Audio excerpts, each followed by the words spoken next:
Bon, merci beaucoup. D'abord, écoutez, moi je voulais vous remercier. Je sais qu'il y a des... Vous êtes mobilisés à longueur d'année, ce que vous disiez, un professeur, est très juste. Et croyez bien que je ne le sous-estime pas, au contraire, moi je ne suis pas dans le déni de ce que vit l'hôpital public.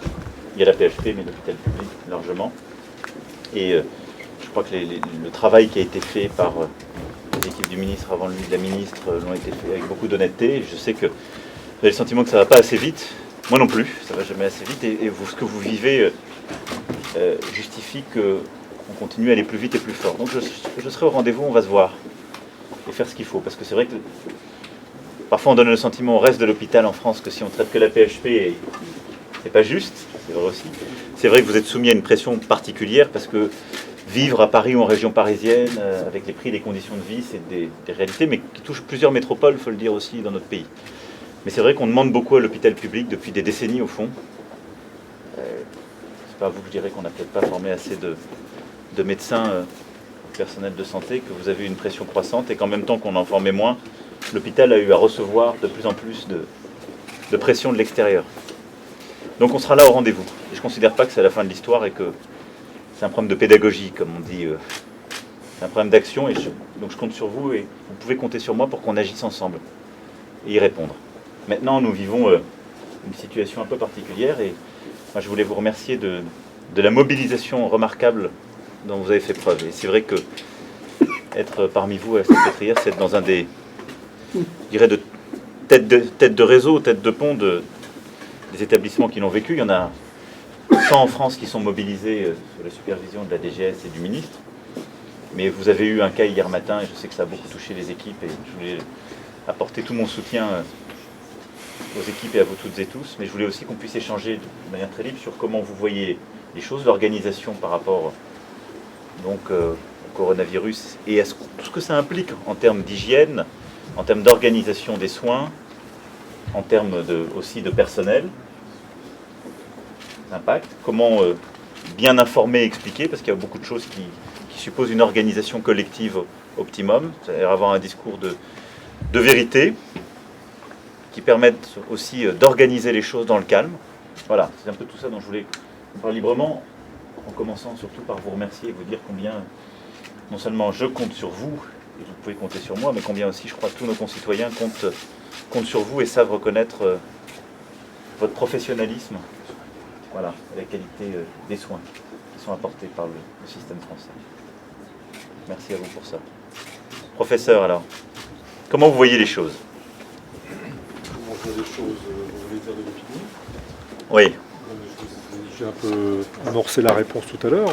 Je pense qu'il va y avoir une situation un peu à l'italienne. C'est-à-dire qu'en fait, là, on a quand même des chaînes de transmission autochtones. C'est-à-dire les cas français, notamment le patient qui est décédé hier ici à La Pitié, plus le cas qui est hospitalisé à Amiens. C'est deux patients qui n'ont pas de lien avec la Chine. Donc ça traduit le fait qu'il y a des chaînes de transmission autochtones en France. Et donc ça veut dire que le virus circule déjà parmi nous.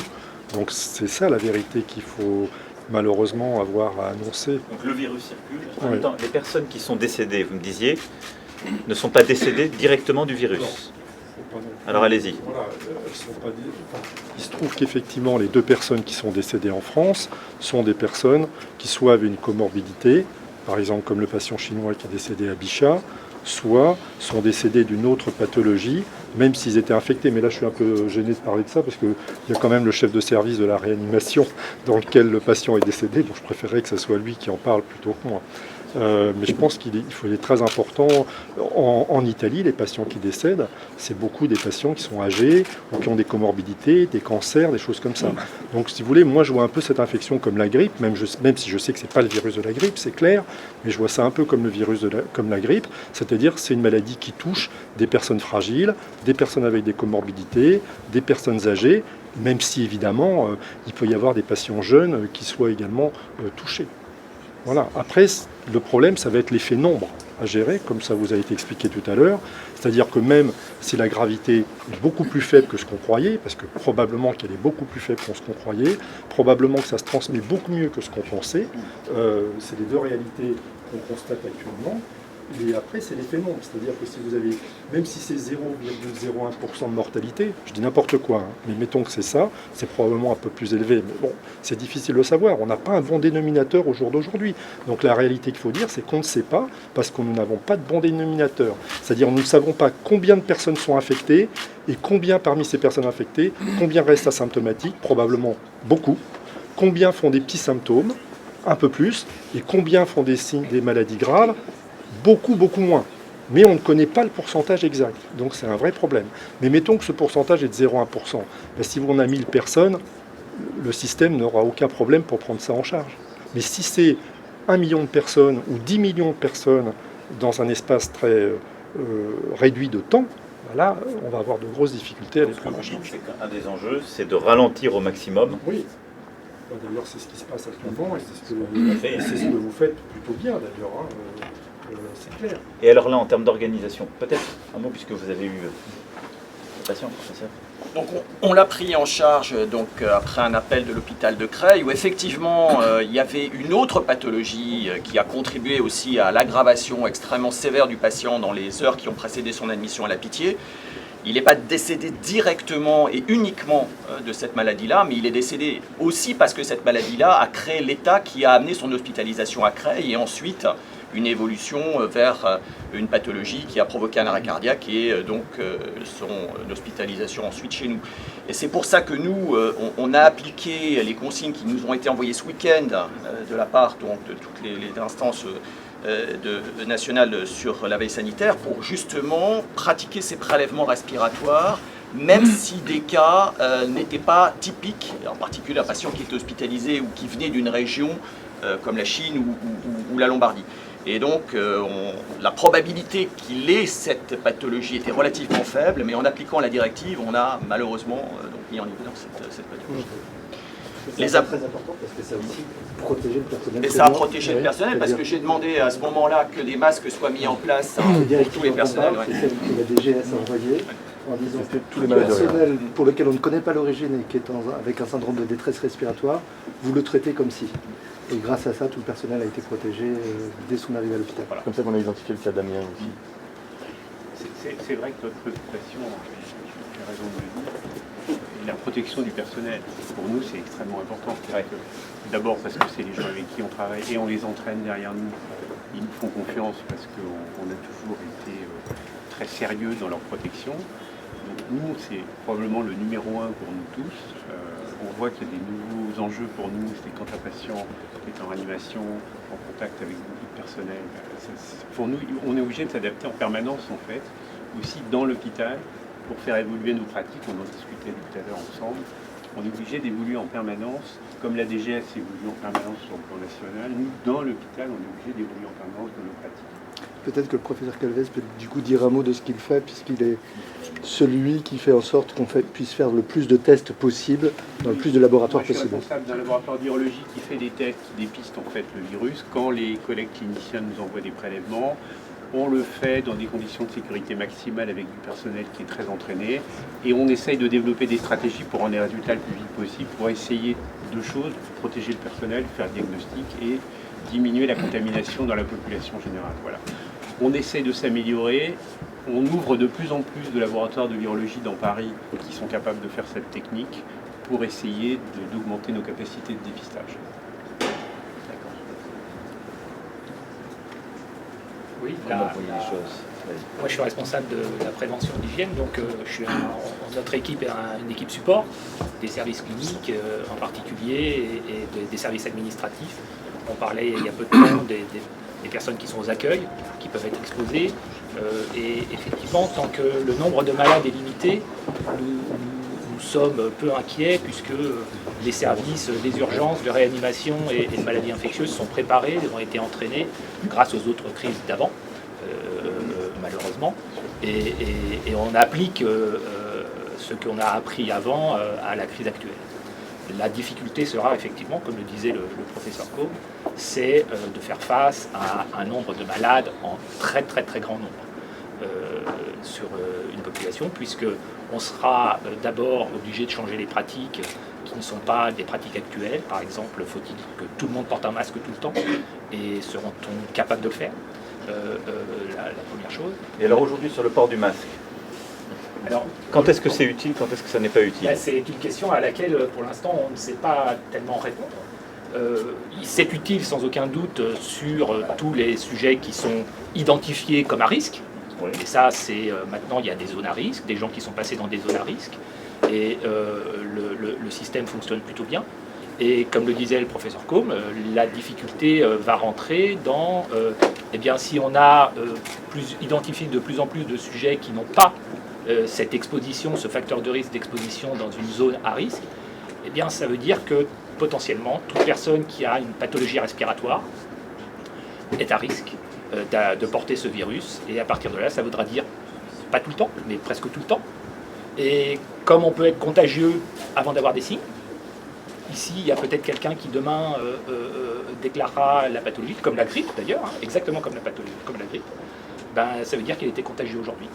Et dans ce cas-là, si on en conclut ça et qu'il y en a dans la population générale non exposée aux zones à risque, ça veut dire qu'il faudra porter le masque tout le temps, dans une période, pendant la période épidémique. Et c'est pas nos habitudes Pour les soignants. pour les soignants, Pour les Français. on parle des soignants. on fait attention, Parce que par rapport à ce qu'on vit aujourd'hui, bien sûr. ce que je retiens, c'est que ça sert à rien de porter le masque dans la rue, Absolument. parce que le risque qu'on court collectivement aussi, c'est qu'il y ait dans un effet de panique ou d'emballement, tout le monde aille acheter des masques et qu'il n'y en ait plus. Absolument. Ce qu'on dit, c'est que parler des personnels soignants, Moi, je parle des au personnes moment où ce exposées, sera, ouais. donc, qui sont exposés, à un moment où vous définirez, quoi. Voilà, exactement. Exactement. Et notre question à tous, en discutant, en se voyant avec l'administration, etc., c'est à quel moment on met ce curseur sur le un peu, beaucoup ou tout le temps. Et c'est pas facile parce que personne ne sait.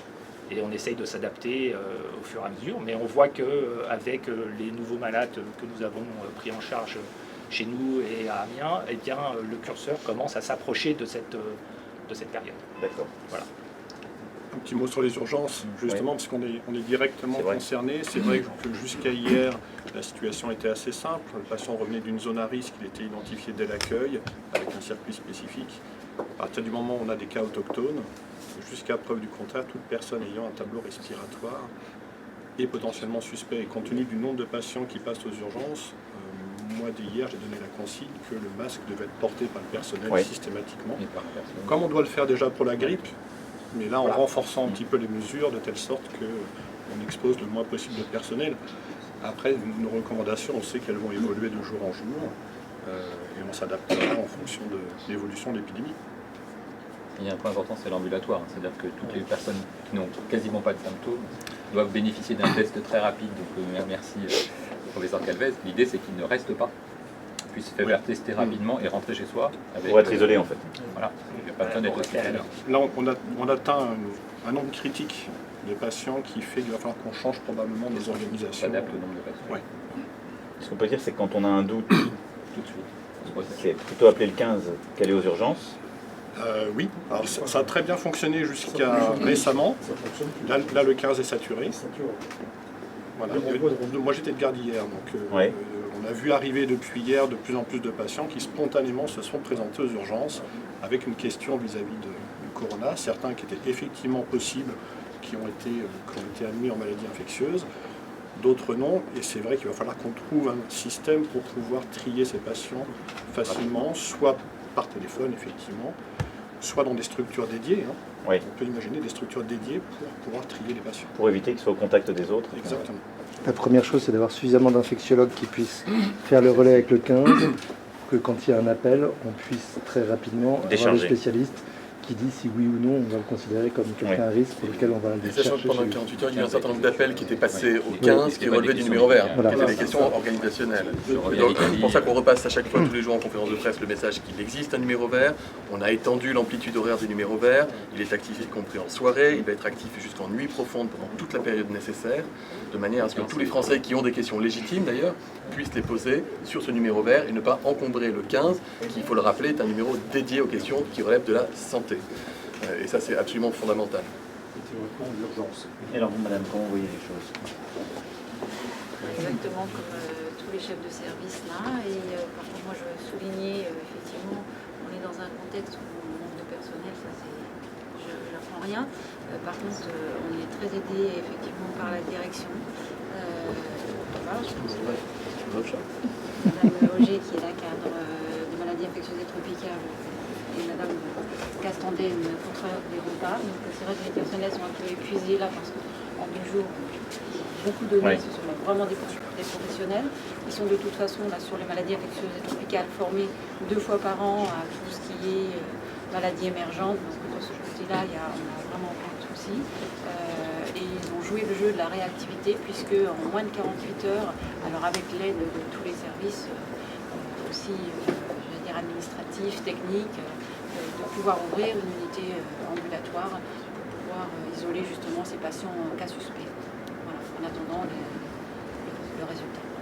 Et là, depuis hier, on a déjà, hier soir, c'était une vingtaine de patients qui sont venus, qui se sont fait prélever maladie infectieuse tropicale dans la salle réservée et qui sont repartis chez eux. D'accord, donc ça, vous arrivez à les convaincre de venir de... Voilà, ouais. Et des soignants qui sont vraiment impliqués réellement au quotidien, qui ne lésinent pas à la tâche, c'est vraiment des soignants qui sont experts dans leur domaine au niveau de l'infectiologie et qui travaillent de façon vraiment à l'intérieur du patient, que tout se passe bien. Donc moi je suis très fière de travailler avec eux. Voilà, on peut être tous fiers du personnel des soignants. Votre crainte par rapport à la pression, c'est de pouvoir avoir de la relève, je peux dire.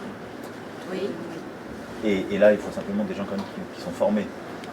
Donc là, ça veut dire une organisation au sein de... Oui, ils sont là. Et là, quand on a aussi vu tout à l'heure. le personnel de la suppléance, nous formons nous-mêmes les personnels. Nous avons des formateurs relais au sein de maladies infectieuses tropicales, y compris sur les équipes de vie. Donc quand on a quelqu'un qui vient nous aider et qui n'est pas du service, ils sont systématiquement formés. La plus grosse problématique là actuellement, je rebondis, c'est effectivement les appels et le SAMU qui directement à la pitié parce qu'ils sont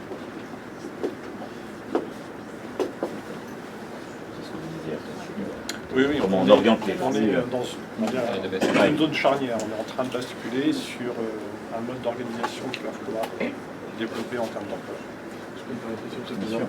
Le lien que vous avez avec toute la phase préhospitalière, qui est absolument essentielle. On est ici à l'hôpital, mais la filière, c'est l'ensemble des acteurs du monde de la santé en ville et à l'hôpital. Je pense aux ambulanciers, je pense aux pompiers, je pense à toutes les personnes qui sont susceptibles d'amener des malades ou des patients à contact aux urgences.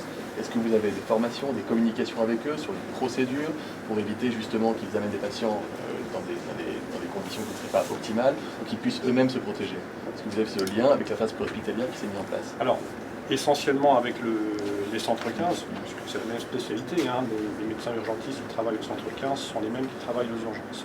On est la même spécialité, donc il y a une cohérence là-dedans.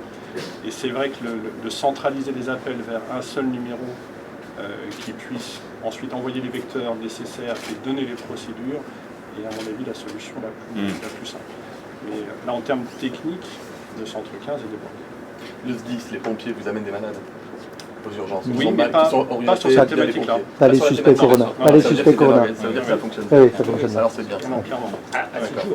À ce jour. Oui. Voilà. Mais de toute façon, quand on sera dans une phase beaucoup plus amplifiée, avec un flux de personnes, consultants, tout ce système extrêmement spécifique et dédié sera revu avec un système beaucoup plus classique, généraliste, et à la fois à l'extérieur de l'hôpital, avec les relais auprès des médecins généralistes, les relais auprès des transports, et bien sûr à l'intérieur de l'hôpital aussi, puisque là on a des services dédiés qui ont été extrêmement entraînés, ça fonctionne.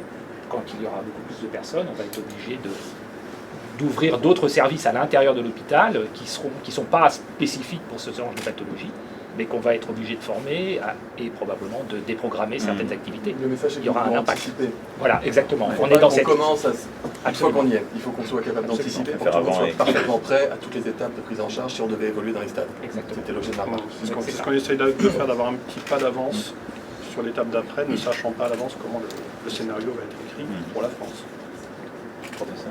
On est à 4 semaines d'une cellule de crise. On n'a pas commencé hier à se réunir dans l'hôpital. pour, dès les premières injonctions, la rémunération des professionnels impliqués. Ils sont tous ici, représentants, pour, dans un premier temps, faire de l'information, récupérer, comprendre ce qui se passe, prendre des décisions, les faire appliquer, parfois par anticipation. On a fait le choix il y a 3 semaines avec l'aide de l'ensemble des personnels d'ouvrir une unité d'hébergement capable d'isoler les patients. La vérité d'aujourd'hui n'est pas celle de demain. C'est justement le principe d'une crise, c'est qu'on récupère l'information, on analyse, on fait les projections, le temps passe, et on revient probablement sur les décisions qu'on a prises. C'est exactement ce qui se passe des différents discours qu'il y a eu. C'est ce qu'on a fait il y a 3 semaines n'est pas ce qu'on fera demain ou la semaine prochaine. Et on est dans cette logique-là depuis maintenant 1 mois en partenariat. Les services soignants, les services de biologie, la direction, les services techniques. De s'adapter en permanence. Oui, c'est notre travail. D'anticiper, de s'adapter. Parce que jusqu'à présent, on a réussi, mais vous avez raison de dire qu'il ne faut pas être troublé par les changements possibles en fonction de l'évolution. Oui. Aujourd'hui, pour vous, quels sont les enjeux principaux? Ça va être de rassurer. Hein, comme l'a dit, probablement plein de gens qui, dans cette pièce, ont un rhume avec une maladie quelconque. C'est pas pour autant protégé. Peut-être qu'il y en a un d'entre nous qui a un coronavirus qui n'en fera aucune pathologie grave. C'est d'abord rassurer et donc que l'hôpital soit en capacité d'accueillir ceux qui en ont besoin sans céder à la psychose pour le personnel à l'hôpital, les rassurer et rassurer également nos concitoyens et nos patients. Les équipes qu'on a vues tout à l'heure.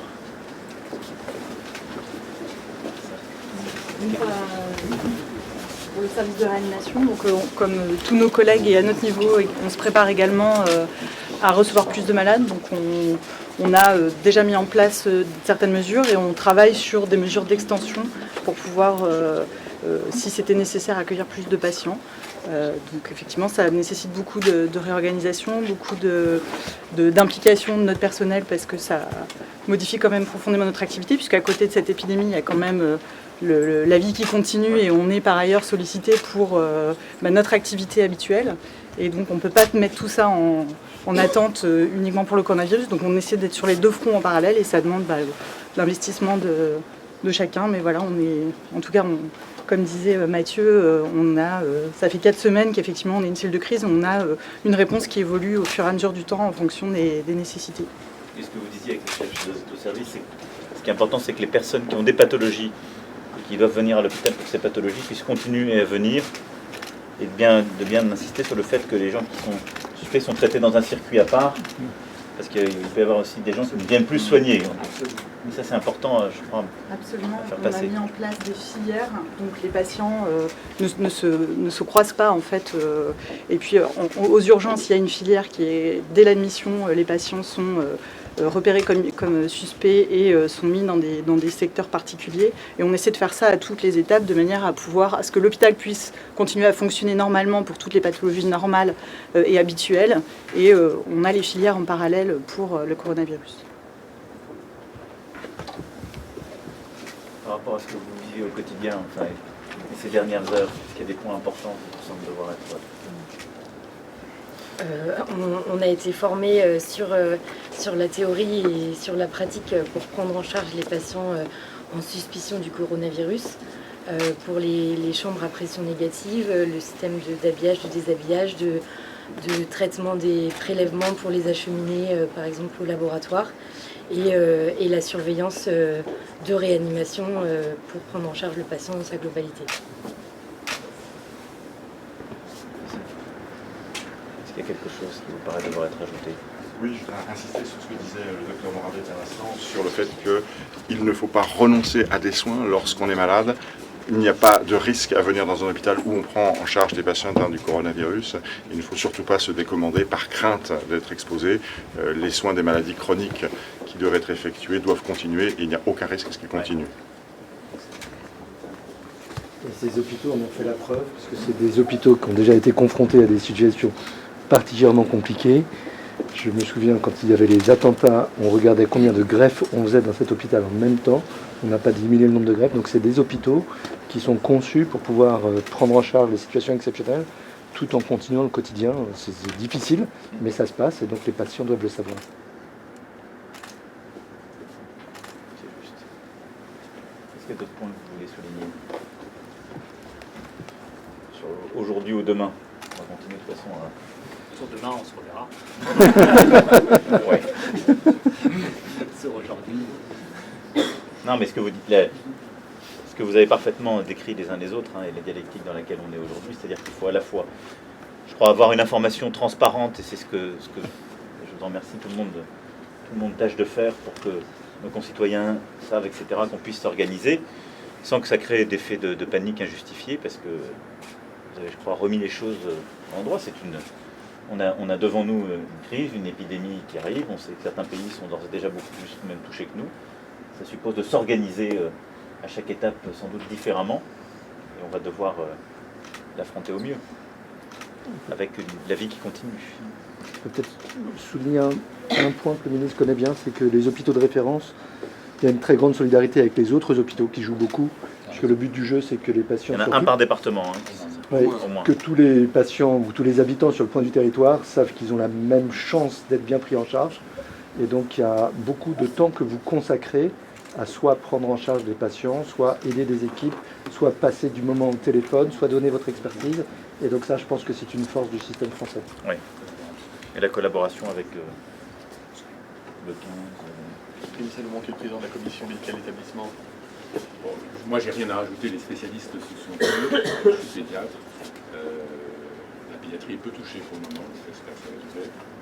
Moi, je suis toujours impressionné par l'engagement des professionnels de la santé, quelle que soit leur catégorie. Donc, au nom de toute la communauté médicale, de tous les citoyens, je les remercie ici de cet engagement et je leur souhaite bon courage pour les jours qui viennent, qui vont être compliqués. On va essayer de s'organiser au mieux. Merci à vous aussi de la mobilisation pareille. Non, merci à vous. Une fois encore, comme vous l'avez dit, de toute façon, on sait que nous ne sommes qu'au début de cette phase, donc je vous sais mobiliser. On va tâcher avec l'ensemble des soignants et puis de toute l'organisation aussi qu'il y a autour de prendre les bonnes décisions. Je crois qu'il est important qu'elles viennent toujours de vous, et c'est ce que, voilà, avec je sais le DGS et le ministre vous faites, c'est-à-dire que ça vienne du terrain et que ça vienne des professionnels, et qu'il n'y ait pas de décision qui soit, si je puis dire, nourrie par autre chose. C'est comme ça qu'on prend les bonnes mesures et qu'on peut les prendre progressivement et qu'on prend les mesures qui sont utiles uniquement dans un cadre transparent. Donc on va continuer de le faire, mais merci infiniment pour le travail, la mobilisation. Moi je reviendrai régulièrement auprès des équipes, évidemment dans les prochains jours, pour encourager, soutenir et puis assurer que tout fonctionne bien, mais je sais mobiliser avec l'ensemble des services, des personnels, le DGS et le ministre. Donc merci infiniment à vous, vraiment. Je sais qu'il y a des jours et des nuits. Est-ce qu'on peut ajouter quelque chose? Allez-y, je vous en prie. Je ne suis pas infectiologue, je suis neurologue et je représente un collectif de médecins qui se mobilisent depuis maintenant 5 mois pour la défense de l'hôpital public et essentiellement en fait pour éviter sa destruction. Donc moi j'entends tout ça, j'entends crise sanitaire, j'entends anticipation, j'entends moyens, j'entends le fait que les personnels soignants sont des personnels extrêmement impliqués, qui l'ont prouvé par le passé. Je suis désolé, le risque est grand, pas seulement du fait que cette épidémie, on ne sait pas comment elle va évoluer, le risque est grand parce que le système, en tout cas des hôpitaux publics, est actuellement, je dirais, en partie sinistré. En d'autres termes, les moyens qu'il faut injecter pour qu'il y ait des personnels pour s'occuper des lits, c'est des moyens qui sont urgentissimes. Sans injection de moyens rapides, nous ne pourrons pas faire face à ce type de crise. Effectivement, au moment des attentats, les personnels soignants sont revenus travailler. Effectivement, on peut se satisfaire que les grèves qui étaient urgentes aient pu continuer. Tout ça, c'est très bien. Mais on n'est pas dans la même situation actuellement. La situation s'est considérablement aggravée. Et je pense qu'il est de la responsabilité des tutelles en général et du président de la République, qui est le protecteur de l'ensemble de la nation, d'assumer ce rôle. Et c'est maintenant, c'est tout de suite, c'est pas dans 6 mois, c'est pas dans 1 an. Je vous ai entendu, docteur. Comme vous le savez, j'ai d'ailleurs pas attendu pour traiter du sujet de la santé de l'hôpital.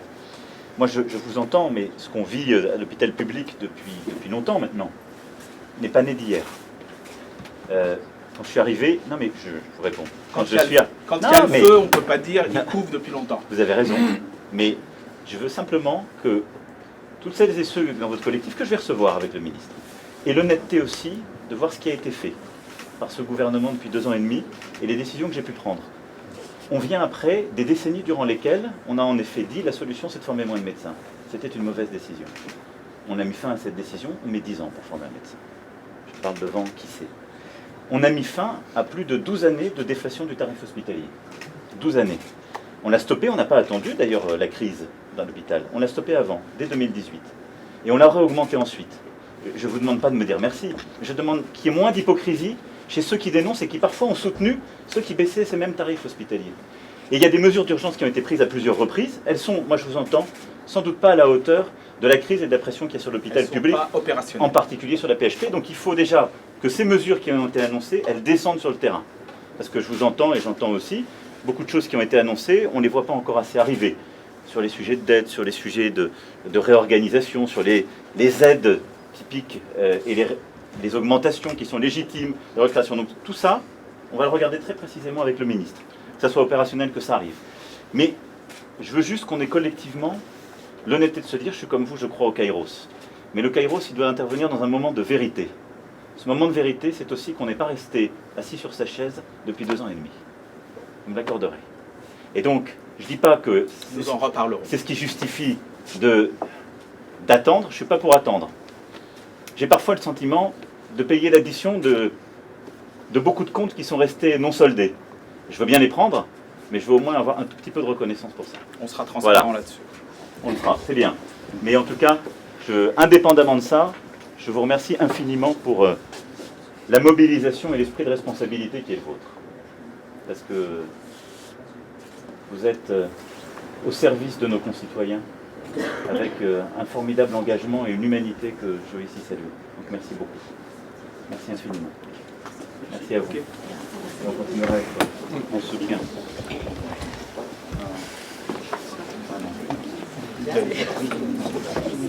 C'était mieux quand même. Bon, je crois qu'on va sortir.